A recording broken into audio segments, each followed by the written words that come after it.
श्री कृष्ण जी कहते हैं कि यदि आपको जीवन में प्रसन्न रहना है तो अपनी अंतरात्मा की अवश्य सुने।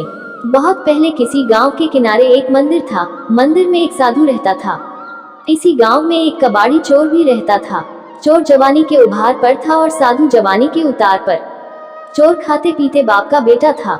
चोर हो गया तो जिंदगी भी चोर की ही घसीटनी पड़ रही थी। बाप ने उसकी शादी नहीं की। चोर अपने ही गांव में हाथ मारता था। लोग उसे कबाड़ी चोर कहते थे, क्योंकि वह छोटी छोटी चोरी ही करता था। उसके चोरी करने से लोगों को दुख अधिक होता था, हानि कम। चोर को लाभ कुछ नहीं, परेशानी दुनिया भर की।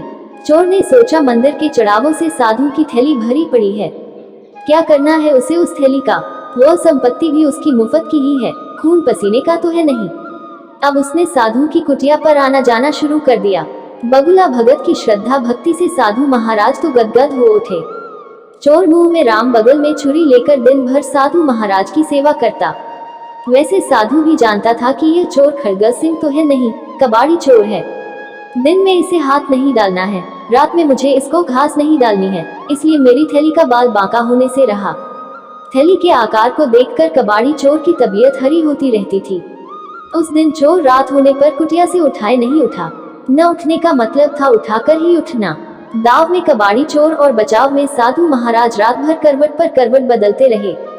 जब झाड़ी में मुर्गे ने बांध दी तो साधु महाराज की जान में जान आई। अगले दिन से साधु महाराज रात को थैली बाहर रख देता और सुबह भीतर। साधु रात भर खर्राटे भरता रहता। चोर रात भर थैली को ढूंढता थक जाता।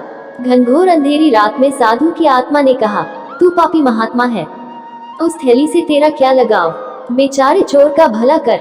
उसी रात चोर की आत्मा ने भी कहा, 2 आंख, 2 हाथ, 2 पैर, 6 संपत्ति भगवान ने तुझे दे रखी है, तू उनका दुरुपयोग मत कर।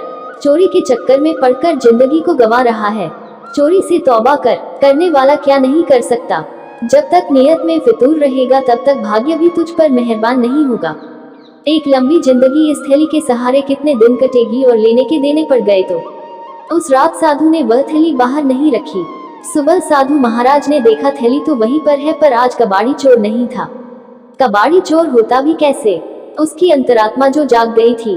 दोस्तों, इसीलिए कहा जाता है कि अंतरात्मा की आवाज को जरूर सुनना चाहिए। अगर यह वीडियो आपको अच्छी लगी हो तो इस वीडियो को लाइक करके चैनल को सब्सक्राइब जरूर कर ले।